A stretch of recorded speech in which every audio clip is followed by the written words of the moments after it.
And question number 43 says, in the account of Hagar being given to Abram, how is it that Hagar had no say in the arrangement, and how is it even right that this happened to her?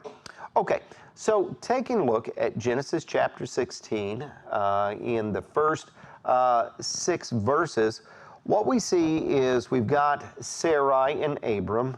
Later on, their names are changed to Sarah and Abraham. But that doesn't happen until chapter 17. And so now we've got Sarai and Abraham. And if you remember, God made a covenant with Abraham. And God's covenant with Abraham is that he was going to be a blessing to many nations. He was going to be a father of many nations. And that not only is he going to be a blessing to the many nations, but he was also in turn going to be blessed. He was going to have the land as far as the eye could see. And all of those things in Genesis chapter 13 and in Genesis chapter 15. So all of those promises and blessings that God gave to Abraham depended on one thing, and that is it depended on Abraham having a son, okay? So if you put yourself in Abraham's position, here he is thinking, okay, well, I've got all of these, blessings that are becoming my way, but it's all, hinged on the fact that I'm going to be having a son. Only problem is Abraham is an old man and Sarah is an old lady, and they don't have any kids, and it's just kind of like, all right, how is this going to happen? Well, as we read on in the book of Genesis, how it happens is that God is going to work a miracle. And the reason why he's going to work a miracle is because he wants everybody to know that the son of promise is going to come from him, that he is in charge of all this. But what we see is that Sarah is thinking, you know what? We need to help the process along a little bit. And isn't that a lot like how a lot of people are with God? Okay, God, I know you want to do this, so let me kind of, put in some 2 cents here and kind of speed things up.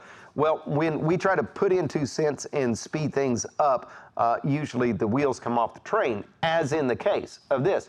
So she's got this idea.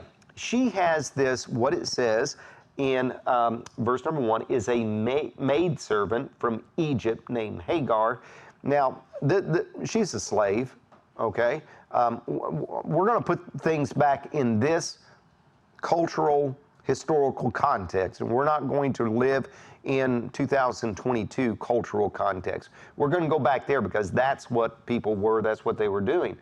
And so what she said was, since God's prevented me from having children, I'm going to take Hagar, my maid servant, my slave, I'm going to give her as a wife to Abraham. Remember, we got polygamy going on. I'm going to give her as a wife to Abraham. And what's going to happen is that Abraham can have a child through her, and I'm going to take the child and claim it as my own. Now, is that right? No, that isn't right. But that's how people thought back in those days and times, okay? Again, I'm not trying to explain it from 2022 cultural context. I'm saying this is what they thought was right. This was the way that everybody did it.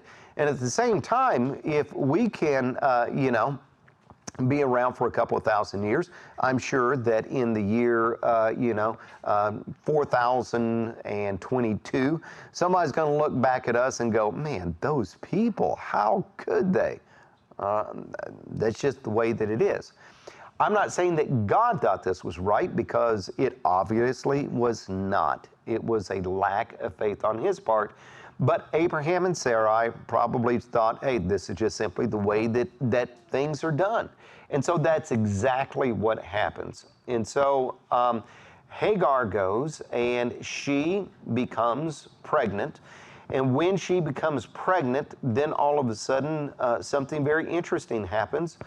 We see in verse number 4, it says that he slept with Hagar and she conceived. When she knew she was pregnant, she began to despise her mistress. Then Sarai said to Abram, you are responsible for the wrong I am suffering.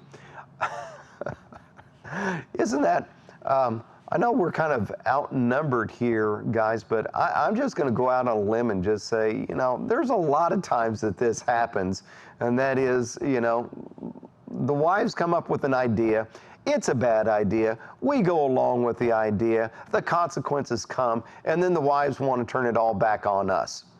All right? And by the way, that's probably the same true with us having a bad idea and you going along with it and we turning it around on you. That's kind of human nature. But that's what's going on here is Sarah is saying, you are responsible for the wrong I'm suffering. Wait a minute. It was your idea to begin with. You know, Abraham should have said, this is a bad idea. We just need to wait for the Lord. But he didn't, and he's, you know, that's his fault on it. But it's, again, it all starts with her. So what does Abram do? Abram just simply passes the buck along. He just, you know, doesn't really take much of a stand on this. And so what he does is say, well, if we continue on into that verse, he says, I put my servant in your arms, and now that she knows she is pregnant, she despises me. May the Lord judge between you and me. And so Abraham says, your servant is in your hands. Do whatever you think best. And so Sarah mistreated her. I mean, you got to feel for Hagar, don't you? I mean, here's this girl. I mean, you know, and this is the way that things went back in those days and times, but you still feel for her. I mean, here she is a slave. She doesn't have a choice in being a slave. She doesn't have a choice of being given as a wife to Abraham. She doesn't have a choice of, you know, where she lives or anything like that. It's just that, you know, here she is, first of all, you know, being given over to Abram. And then secondly, then having Sarah mistreat her and abuse her like this, even when she's pregnant. I mean, you do have to feel for her, right? Okay. So, that is to say that, you know, how is it right of what happened to her? Well, in God's eyes, it wasn't right. In God's eyes, when you look at everything that went on from that, you know, it's not good. It's bad things. It's bad things for the Israelites from that point forward. And, you know, it's always when you hear the situation of Hagar and her son to be Ishmael, it's always put in a context of a lack of faith. Not that it is Hagar's lack of faith, but in terms of Abraham having lack of faith. Okay? All right. Do you have any questions about that?